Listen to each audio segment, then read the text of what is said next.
Kalau bercerita awak tentang karomahnya Pak Imam Al-Ghazali, ada orang tak percaya dengan karomah, terserah dia. Bapak boleh juga tak percaya. Kalau Ustaz bagaimana Ustaz? Saya percaya saya Pak. Percaya. Baik dalam sejarah yang saya baca maupun yang saya lihat dengan pelupuk mata. Ambo mencalik di mata kepala Pak.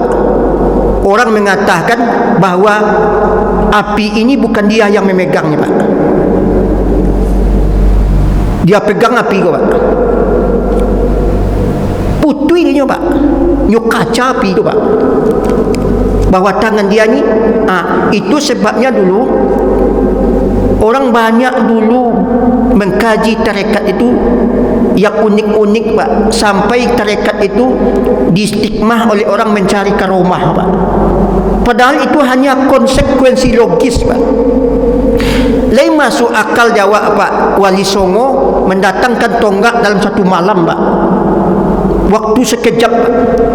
Bacalah cerita Wali Songo tu Pak, kan ngeri kita Pak. Ini para wali Pak.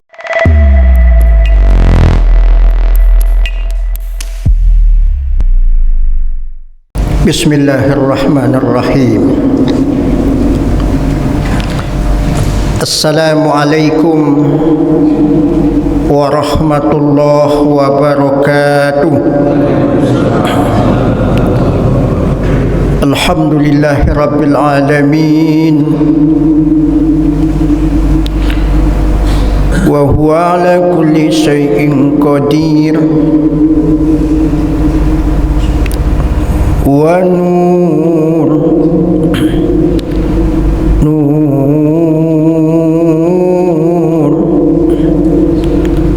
nurun ala nur. Wassalatu wassalamu ala asyrafil anbiya'i wal mursalin wa ala alihi wa sahbihi. Ya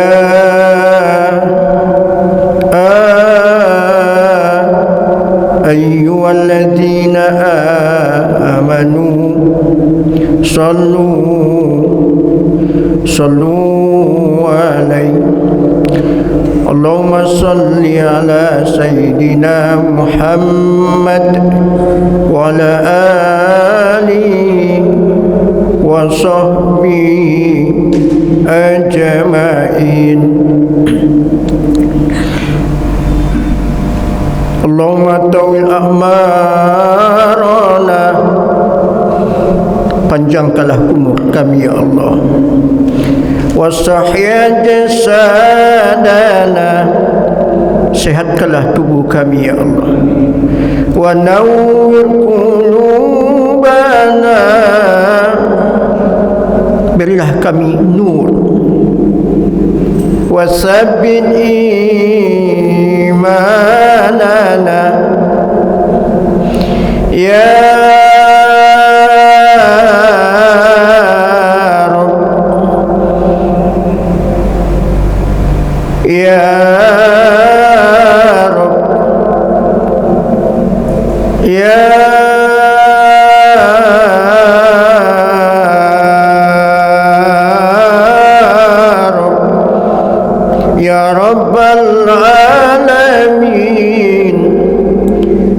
amin amin ya rabbal alamin.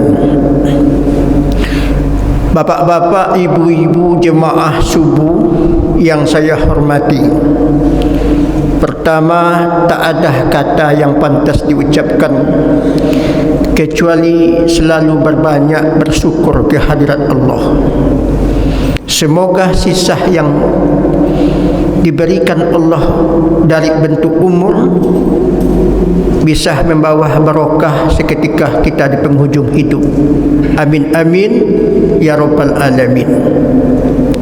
Selawat dan salam untuk Nabi besar Muhammad sallallahu alaihi wasallam. Beliaulah nabi kita, penghulu kita.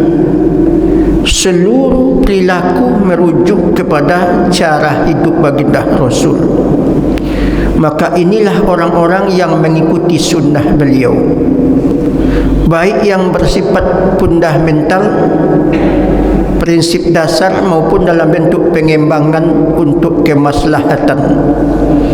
Pertama, kemaslahatan tentang akidah, kemudian tentang ibadah dan perilaku kita ke hadirat Allah dan sesama manusia. Maka itu sebabnya kita selalu membaca selawat kerana beliau Nabi dan Rasul kita. Bapak-bapak, ibu-ibu jemaah subuh yang saya hormati, judul kajian kita akhlak dan tasawuf.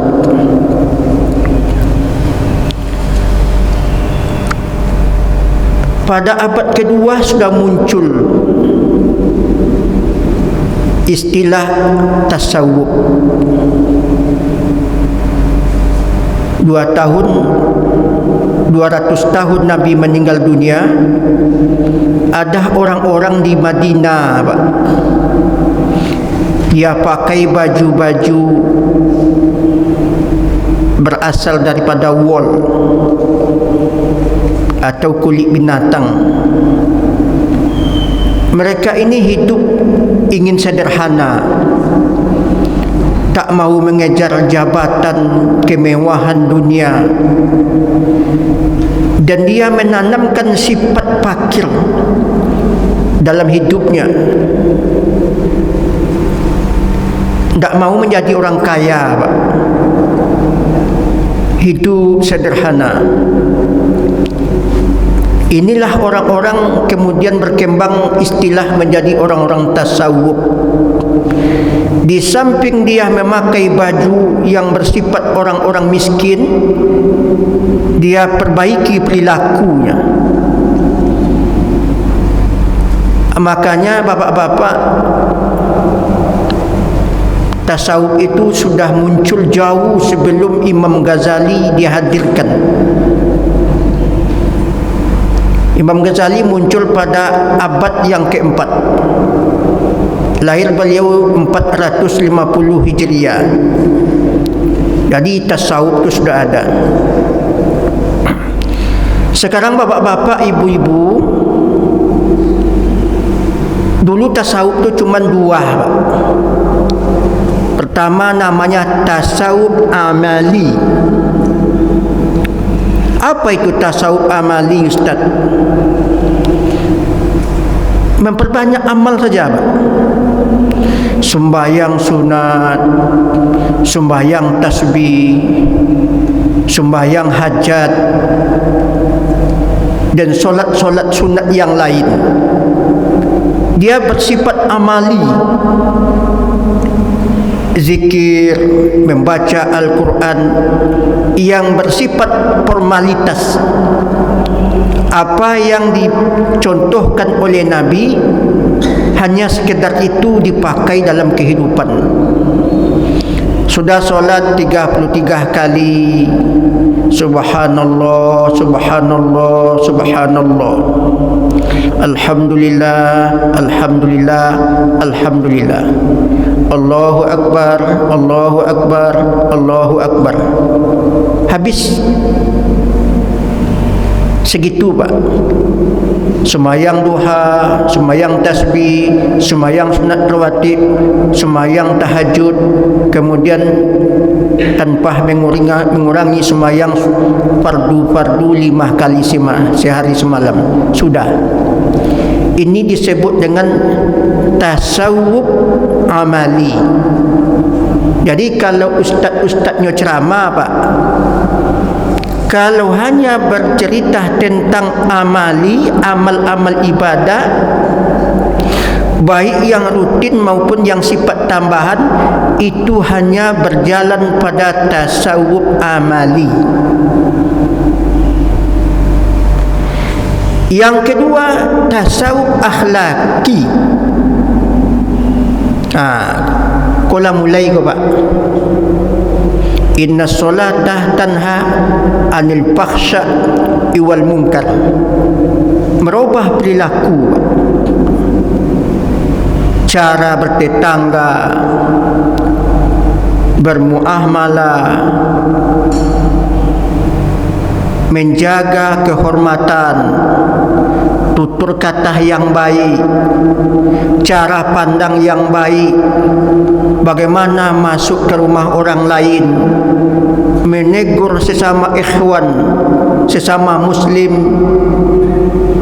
Ini disebut dengan tasawuf akhlaki. Tasawuf akhlaki itu diatur juga. Seperti apa bertemu dengan kawan, bersalaman, muka dipandang, kalau orang ngomong disimak. Sepele Pak, tapi kalau tidak hati-hati dengan sikap pun kita bisa berdosa. Ada orang Pak, kalau menyangkut masalah hidupnya, kepentingan dia, hanya nyambung Pak, disimaknya wak ngelok-elok. Tapi kalau tidak menyangkut pribadinya, dia cuek Pak, salam tidak mandang gawat Pak, mengecek wanya acu. Jadi kalau dibahas tentang sikap-sikap seperti itu Pak, ini disebut dengan tasawuf akhlaki. Nabi ada keduanya Pak, cara dia beramal, cara dia bermuamalah, tutur kata ada sama dia. Lah dua istilah tasawuf. Inilah yang berkembang setelah meninggal Rasulullah sallallahu alaihi wasallam. Tapi yang ketiga ada lagi tasawufnya Pak, disebut dengan tasawuf falsafi. Inilah yang banyak diperdebatkan orang. Bapak mau sampai pada tingkat tasawuf amali atau tasawuf akhlaki, silakan. Profesor banyak Pak, doktor banyak. Bahasa Minang sambuh, ya. Sambuh. Inilah yang dialami oleh seorang ulama yang bernama Imam Al-Ghazali. Apa yang kurang dalam dirinya? Dia rektor perguruan tinggi Pak, dapat gelar 3 Pak, Hujjatul Islam. Otak engkau cerdas Pak. Diberi gelar Zainuddin, hiasan agama. Kemudian yang ketiga, beliau dipanggil Bahrun Muhriqun, ombak yang membakar. Mode itu gelar orang dulu Pak. Tidak ada profesor.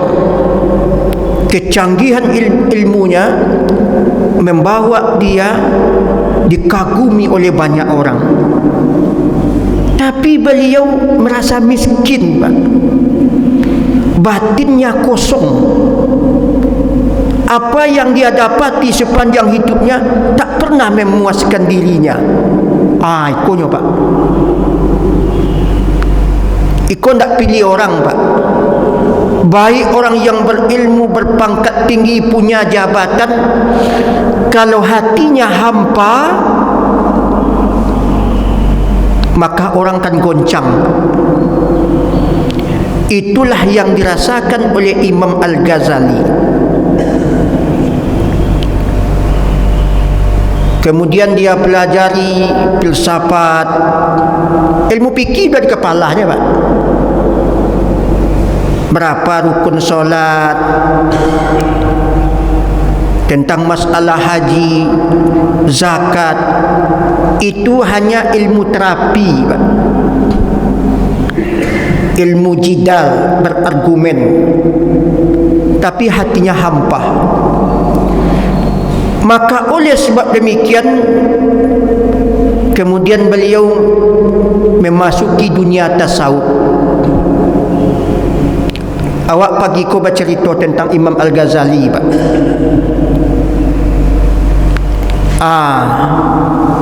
Masuklah beliau menjadi orang sufi, menghilang beberapa tahun, nyo tinggalkan perguruan tinggi nyo menghilang, pergi memasuki dunia tasawuf.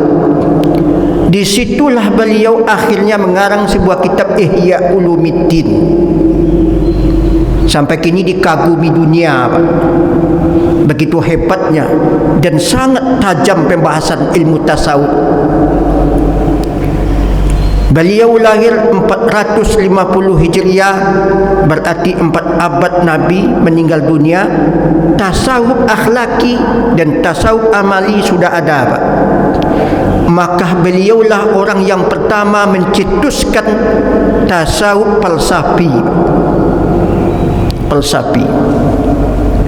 Dia gabung, Pak, 3 metode ini di dalam dirinya.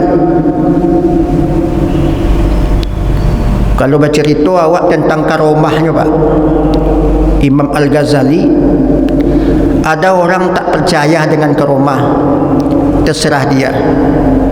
Bapak boleh juga tak percaya. Kalau Ustaz, bagaimana Ustaz? Saya percaya, saya, Pak. Percaya. Baik dalam sejarah yang saya baca maupun yang saya lihat dengan pelupuk mata. Jadi bukan cerita saja, Pak. Saya coba 3.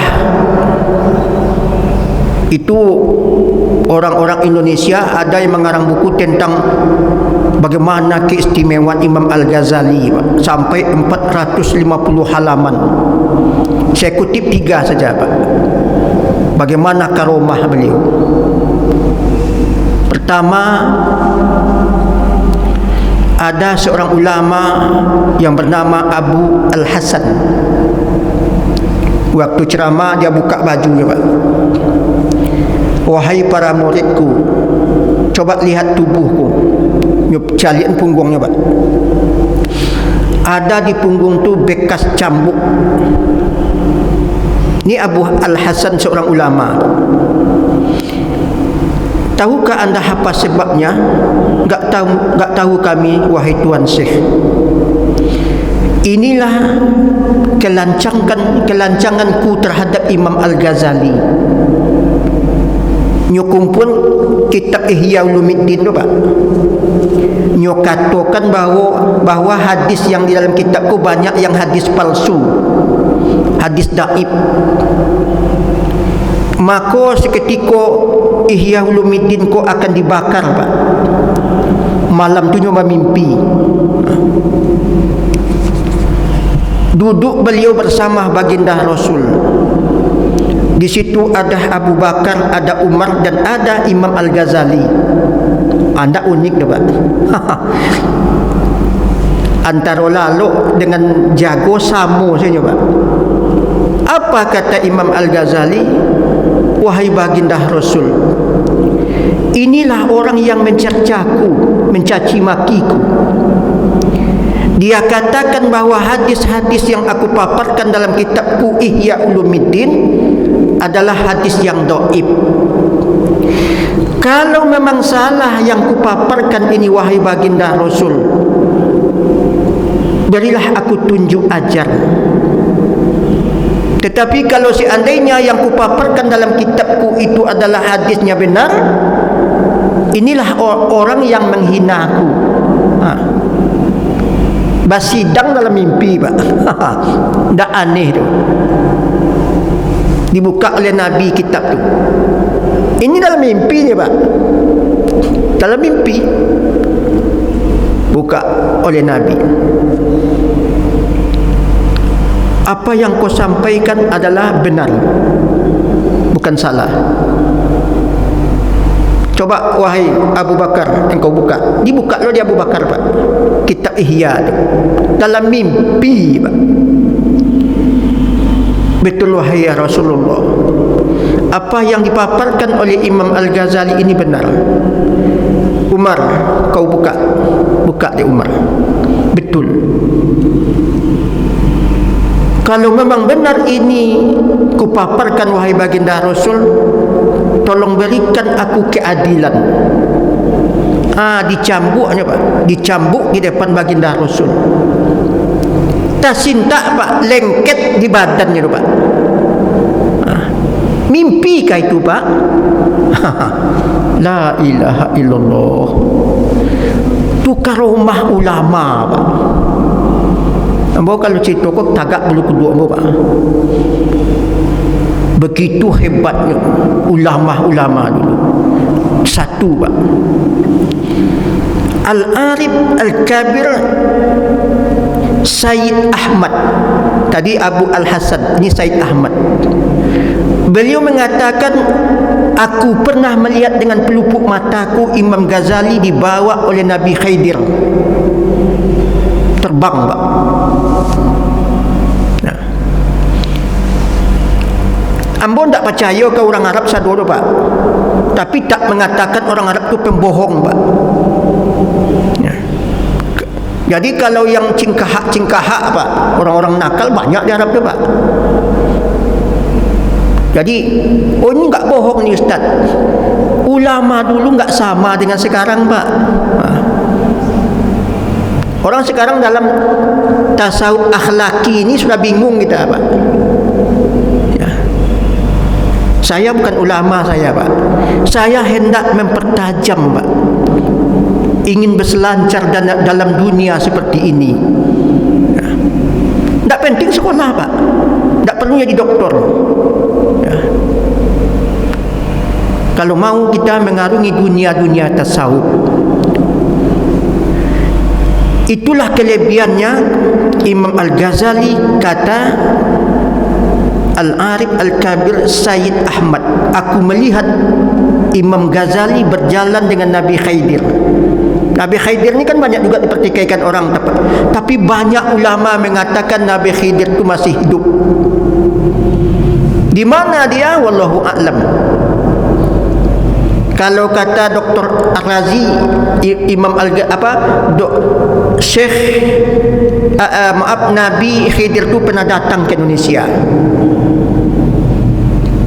Ini kan dunia-dunia para wali ni Pak. Tak tahu kita, wallahu a'lam. Tapi itu katanya. Tapi secara pendapat ulama, Nabi Khidir tu banyak disampaikan oleh ulama masih hidup. Saya kata Sayyid Ahmad melihat langsung Imam Ghazali dibawa. Dua Pak. Yang ketiga, tokoh tasawuf di Mesir namanya Sazili. Kalau di acara di Mesir itu Pak, kalau berkumpul orang-orang tarikat itu Pak, woi Masya Allah, ada namanya Ja'fari, ada Rifai, ada Sazili, ada Naqsabandi. Itu orang-orang sufi ya semua ya. Doktor-doktor Syekh di Al-Azhar itu Pak, terutama doktor di Usuluddin itu banyak mursyid tarekat Pak. Tak mau diawak dah Pak, hanya bercerita portofolio saja Pak. Portofolio, pengamalan tak ada Pak. Hafal ini, uji waktu ujian sudah dapat nilai 10, dapat nilai 100, segitu cuma Pak. Ya, kalau di Al-Azhar itu doktor tu seorang sufi Pak. Ke kampus pakai dasi, di rumah pakai jubah dia. Pengikutnya banyak. Jadi Sazili itu mengatakan dia bertemu dengan Imam Al-Ghazali lewat mimpi Pak. Kata beliau, Imam Ghazali itu bisa memanggil ulama rapat dalam mimpi. La ilaha illallah. Bisa rapat dalam mimpi dia Pak. Makanya enggak aneh seorang ulama memberikan nasihat kepada muridnya lewat mimpi. Bagaimana caranya Ustaz? Ya awak enggak di situ dunia awak Pak, makanya awak enggak ngerti Pak, tidak paham. Ya. bahwa mata ini tajam, telinga ini tajam. Imam Ghazali inilah tokoh sufi yang menggabungkan 3 perspektif tasawuf: amali, akhlaki, falsafi. Filsafat itu tidak sesat, Ustaz.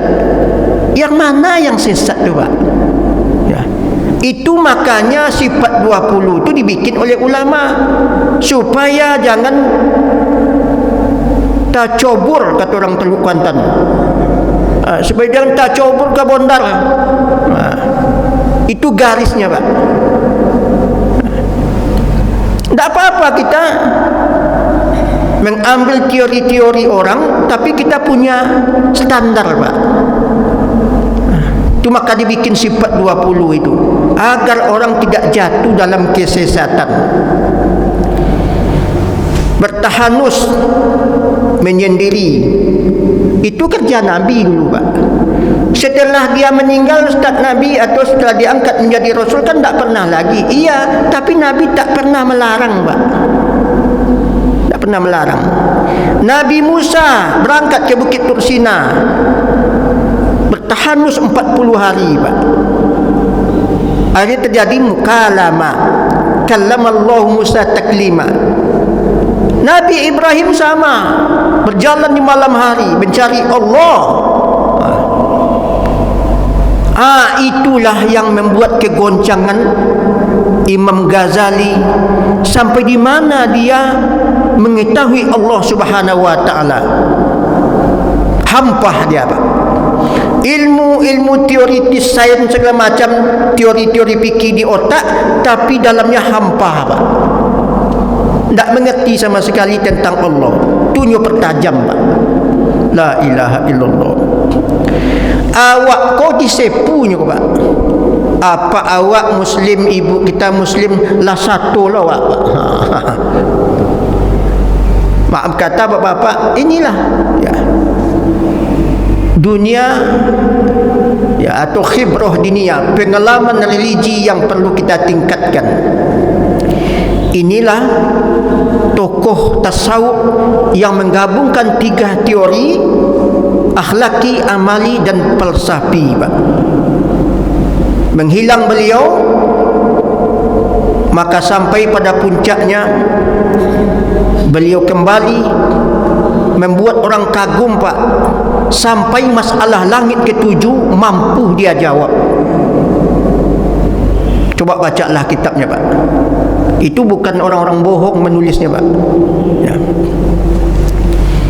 Ini dia. Sekarang kita coba sedikit banyaknya bercerita apa yang dipakai oleh teori dalam tasawuf Imam Al-Ghazali. Beliau banyak penekanannya kepada al-qalbu dengan ruh. Al-qalbu wa ruh. Awak dulu, Pak Bapak, seperti kertas ini, Pak, kosong, putih, muncul titik 1, Pak, tik. Inilah cikal bakal saya akan hadir ke dunia, Pak. Titik ini membesar. Pertama dari nutfah, berada di dalam rahim ibu-ibu, berkembang menjadi sebuah daging, membeku. Sebelum roh ditiupkan, perubahan dari nutfah, tetesan air, menjadi semacam daging, sampai dia alaqah dan mudghah. Udah bergerak dia, Pak, tapi roh nggak ada. Udah bergerak dia. Mana dahulu roh dengan gerak? Dahulu gerak, Pak, roh kemudian. Bacalah, Pak, kitab-kitab lama tu enak bacanya, Pak. Semakin tajam kita muncul. Jadi roh itu apa, Ustaz? Saya tidak mengkaji substansi roh. Kita coba mengambil fawaid fungsi roh. Inilah pinjaman Allah. Pinjaman. Seketika ruh dimasukkan ke dalam tubuh, mulai berfungsi mata, Pak. Ilmu Allah dia agih ke awak seketik, Pak. Satu tetes sangat kecil, Pak. Bisa bergerak, ada perasaan. Mata ini bisa mengerti dengan keadaan, Pak. Ini jam, ini dinding, ini orang, ini hewan. Kan unik, Pak. Unik. Makanya Ibnul Qayyim Al-Jauzi mengatakan, apa sebabnya awak menangis seketika lahir? Seketika itulah roh tu berpisah dengan Allah. Nyo takut berpisah dengan Allah, Pak. Wah, kata Ibnul Qayyim Al-Jauzi. Itu sebabnya makanya awak menangis, sebab genggaman Allah dipinjamkan ke awak, Pak. Lepas sebentar daripada beliau. Inilah fungsi hati, Pak. Disiko dilengketkan fungsi roh. Maka beliau mengatakan hati itulah yang sesungguhnya, dengan roh itu hakikat manusia yang sebenarnya. Itu enggak ada penjelasannya dalam hadis, Pak. Itulah khibrah diniyah, pengalaman ulama-ulama yang mendapat ilmu al-kasyaf, dituangkan dalam bentuk buku, berkembang banyak hari ini, Pak. Inilah hati. Di hati itu terletak lutfu ar-rubbani, cikal bakal insting, sinyal, apalagi namanya itu, penangkap sinyal dari Allah Subhanahu wa taala. Di sini dia, Pak. Makanya Allah mengatakan, innallaha la yanzur, innallaha la yanzur ila suwarikum wala ila ajsadikum walakinallaha yanzur ila qulubikum. Allah menatap hatimu. Di sekolah awak tetap menatap antara manusia dengan Allah. Itu yang coba dikembangkan oleh para ulama. Orang filsafat kan suka begitu, Pak. Apa sesungguhnya? Sebab dalam kaedah-kaedah hadis itu ada hikmah yang terkandung, digali oleh para ulama. Inilah yang disebut dengan hati, Pak. Kalau hati bercahaya, di situ digambarkan oleh Imam Al-Ghazali, kalau awak berada di dalam ruangan gelap, semakin terang cahayanya, semakin banyak yang tampak berada di sekelilingnya. Kalau hati sudah memancar nur ilahi, maka tak ada yang tersembunyi sama dia, Pak. Nampak sama dia seluruhnya. Itu makanya tidak aneh dulu Pak ulama tahu perangai anak muridnya, Pak. Ini dia hati. Semakin kita pertajam, kita terangi, maka semakin banyak ilmu-ilmu kasyaf yang tampak oleh manusia. Itu digali oleh para ulama, mempertajam al-qalbu tadi, Pak. Yang kedua, Imam Al-Ghazali itu menggambarkan bagaikan kaca. Kalau kaca itu bening, nampak yang ada di sekelilingnya. Tapi kalau kaca ini gelap, tak tampak. Inilah dosa yang menutupi mata batin hati itu. Kalau dokter hanya tahu dia segumpal darah, Pak. Itu dia. Inilah Imam Al-Ghazali mencoba mempertajam ruh dengan al-qalbu. Yang ruh yang mana, Ustaz, fungsinya? Kita cancel sebentar. Ini penekanan pertama adalah al-qalbu. Sifat rakus, tamak, cemburu, kemudian jengkel, sakit hati dengan orang lain. Itu dibuang semua sifat-sifat batin itu, sampai Imam Al-Ghazali merumuskan sampai 60 sifat hati yang harus dihilangkan. Yo payah Ustaz. Yo awak hidup awak dengan dunia Pak. Mulai keluar pagi dari rumah pikiran kau piti sedari Pak. Ya Pak, bagaimana kita mau seperti ulama Pak?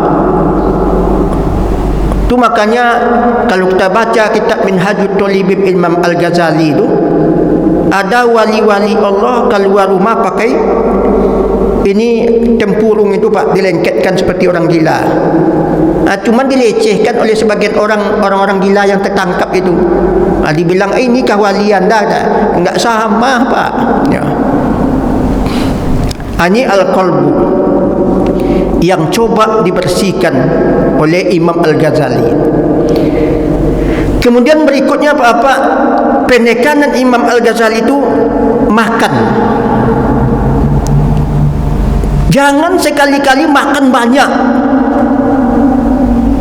Apa sebabnya? Kalau makan awak terlalu banyak, berat ini, hati ini berat untuk beribadah.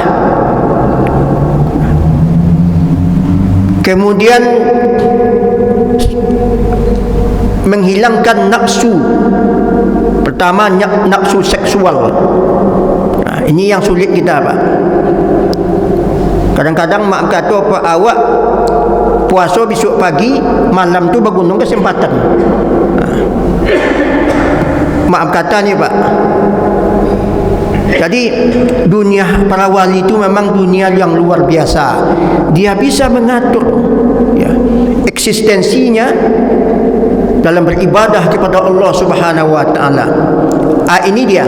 Tapi kalau Bapak baca-baca nanti bagaimana cara menekan tingkat nafsu makan, bagaimana cara mengurangi tingkat kebutuhan terhadap seksual sampai jangan mengganggu ilmu kita dengan Allah, diatur Pak kalau diceritakan panjang.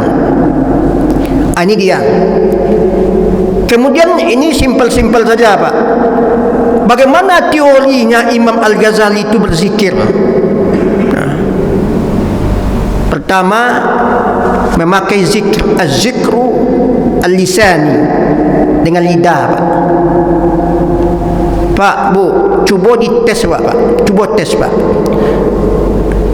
Duduk awak di rumah, pejam mata, sudah semayang tu memandung awak sebentar Pak.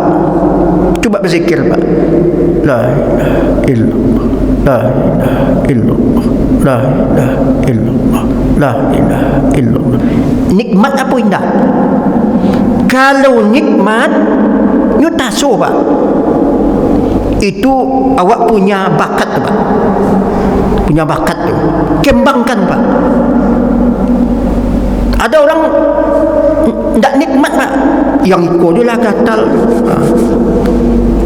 Kalau awak zikir tu Pak, tak masalah Pak. Berbeda zikir orang tidur atau orang yang tidur dengan zikir dengan tidur pules enggak ada pakai zikir, beda Pak.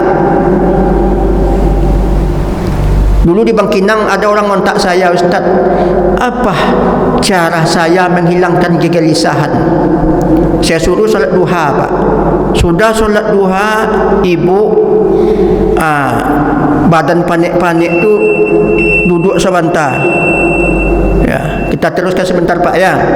Duduk sebentar, zikir Bu sampai talaluk. La ilaha illallah. Itu zikir al-lisani. Yang kedua, az-zikru al-batini. Awak nak pakai lidah ni Pak, dibaca dalam hati. Nanti tanyakanlah sama syekh tarikat tu, kenapa zikir tu dari pusat tuk ke kanan, tuk ke hati, tuk tuk tuk. Kenapa Ustaz?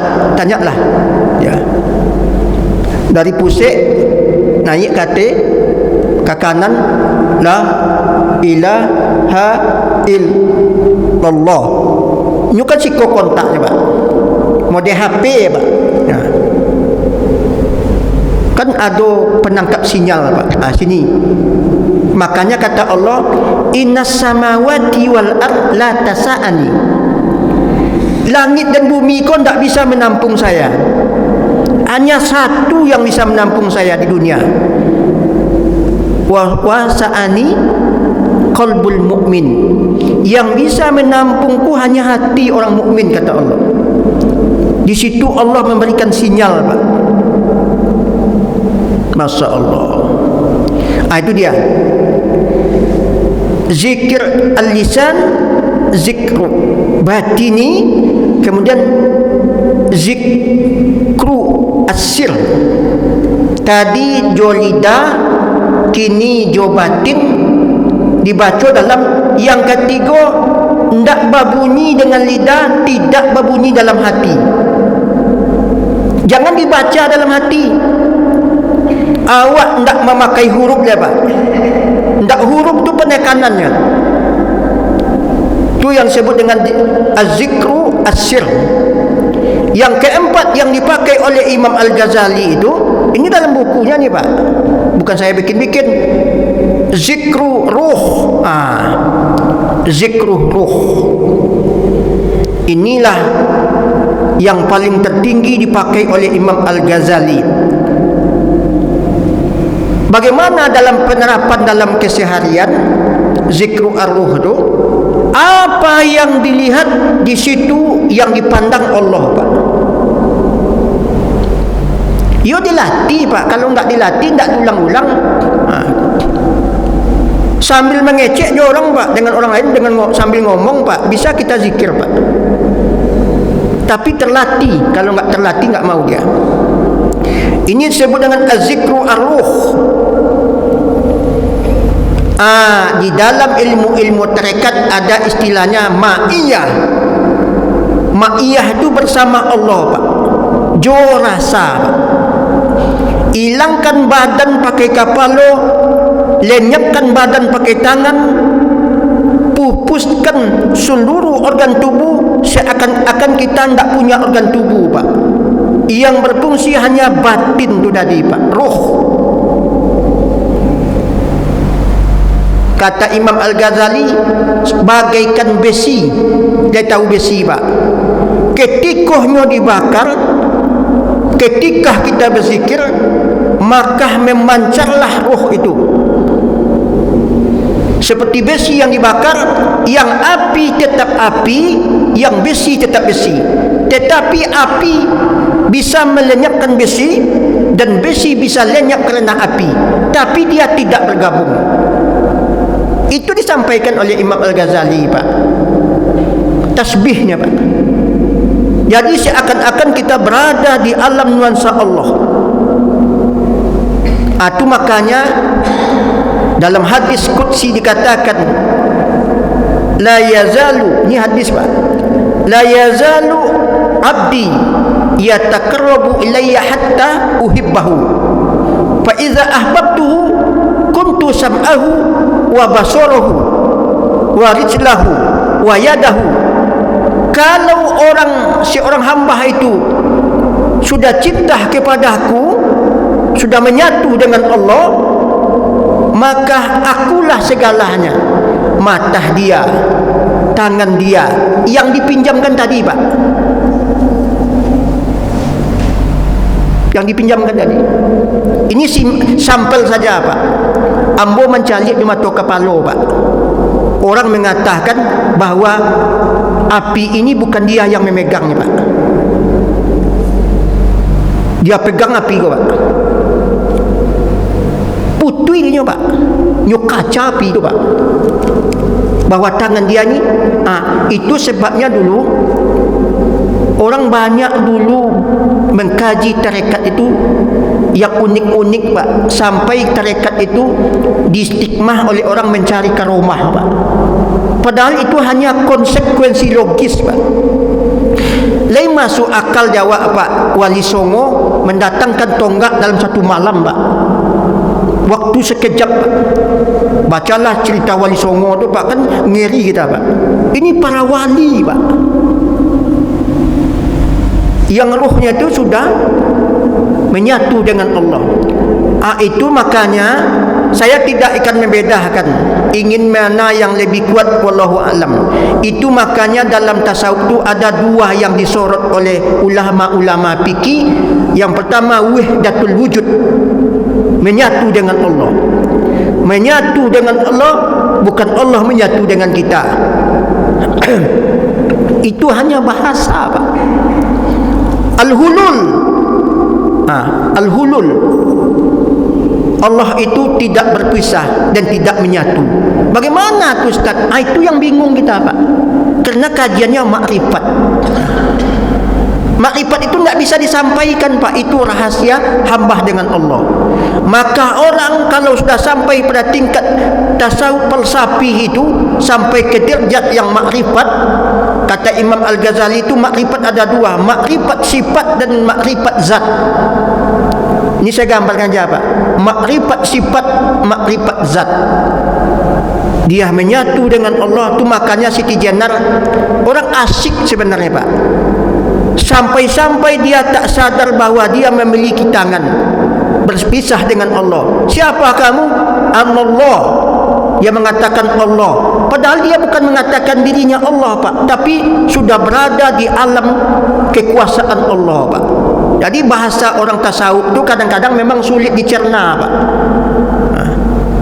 Inilah makrifat. Makrifat pada sifat, makrifat pada zat.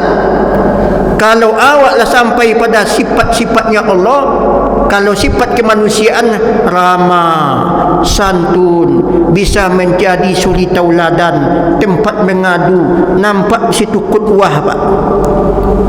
Kemudian inilah yang disebut dengan sampainya seorang hamba pada tingkat mukasyafah, Pak. Ilmu kasyaf itu, Pak. Kasyaf pada sifat, kasyaf pada zat. Barangkali itulah yang perlu saya sampaikan. Tetap penasaran awak, Pak. Awak tidak akan pernah sampai pada titik puncak kalau kita tidak memasuki ranahnya itu, Pak. Saya, bapak-bapak, ini paling terakhir. Saya kan orang tarekat Naqsabandi. Saya kalau keluar rumah, Pak, pasti ada wirid saya baca. Istighfar 3 kali, salawat 3 kali, Al-Fatihah untuk Nabi, untuk sahabat, para ulama, orang-orang sufi, Syekh Abdul Qadir Al-Jailani. Untuk apa beliau, Ustaz?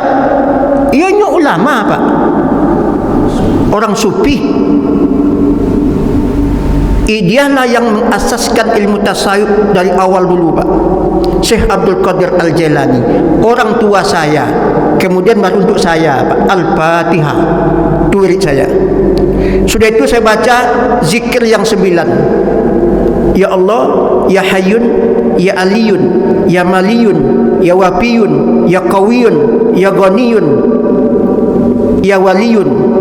Ya Allah, Ya Hayyun, Ya Aliyun, Ya Maliyun, Ya Wafiyun, Ya Wakiyun, Ya Qawiyun, Ya Ghaniyun, Ya Waliyun, Ya Bakiyun. 9, Pak. Ini selalu saya baca, dilengkapi dengan 10. Kemudian ada wirid yang saya baca. Ya Allah, Ya Allah, innakal jalilul akbar, wal mahabbatu alal makhlukin bil ajhari wal fana fisir min kulli dhisir bihaulika wa quwwatika bi qudratikal akbar wa bihaqqin bismillahil akbar la haula wa la quwwata illa billahil aliyil azim. Kemudian saya berzikir sebentar. Itu kalau ingin keluar rumah. Dan wirid itulah yang saya amalkan. Paling tidak untuk kelas-kelas kita orang-orang biasa, itu tarikoh yang paling mudah, Pak. Jangan kita mengambang aja, Pak. Tidak ada wirid kita, Pak. Hanya sekedar solat saja.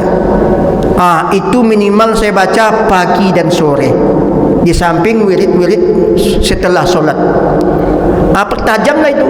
Dia ada motor, Pak, naik. Tetap saya baca, Pak. Walaupun tidak zikir pakai lisan, pakai al-qalbu. Menompang naik oto, duduk zikir, Pak. Jangan HP aja pegang, Pak. Pergilah, Pak, ke Mesir, Pak. Lihat di Mesir, Pak. Orang tasbih itu tidak hilang di tangannya, Pak. Tanya sama imam kita. Naik mobil tasbih. Tak bid'ah ni Ustaz. Apa yang bid'ah Pak? Orang zikir. Ada yang tasbih pakai gini tu Pak, tekan-tekan tu. Awak apa yang awak pakai Pak? Carilah. Kalau apa-apa ingin meminta zikir tu ke ambo agihkan. Itu dapat dia ambo dari guru ambo dari Malaysia waktu di Kairo. Ambo amalkan terus Pak. Nanti terasa sama Bapak apa hikmah. Karena hikmah itu kita enggak bisa mengungkapkan sama orang lain. Mohon maaf barangkali terlambat selesai kita. Semoga ada hikmah dan motivasi kita dalam beribadah kepada Allah Subhanahu wa taala. Wassalamualaikum warahmatullahi wabarakatuh.